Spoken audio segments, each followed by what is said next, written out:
Nous connaissons tous le 14 juillet, mais derrière les défilés et les feux d'artifice, il y a eu du sang, des cris et de la poudre. Ce jour-là, Paris s'est embrasé. Voici ce qu'il s'est réellement passé. Le matin du 14 juillet 1789, Paris est sur le fil. Le roi Louis XVI vit à Versailles dans le luxe pendant que le peuple meurt de faim. Depuis des jours, la tension monte. Des soldats royalistes encerclent la ville. Le peuple a peur. Alors il s'arme. Ils pillent les invalides et récupèrent des milliers de fusils. Mais ils doivent trouver de la poudre. Direction la Bastille, symbole absolu du pouvoir royal.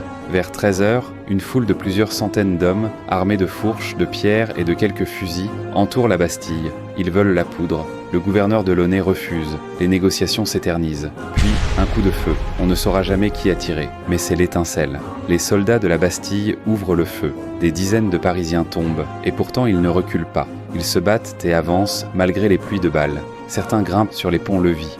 D'autres jettent des barils en feu. La lutte est féroce, confuse et sanglante. Après 3 heures de combat acharné, la Bastille est prise. Le gouverneur capitule, mais la foule est enragée.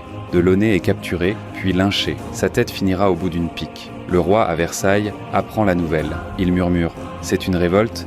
On lui répond « Non, sire, c'est une révolution. » Ce jour-là, pour la première fois, le peuple de Paris s'est levé, en masse, contre l'autorité royale. En prenant la Bastille, symbole du pouvoir absolu du roi et de l'arbitraire, les citoyens ont prouvé qu'ils pouvaient renverser un ordre établi vieux de plusieurs siècles.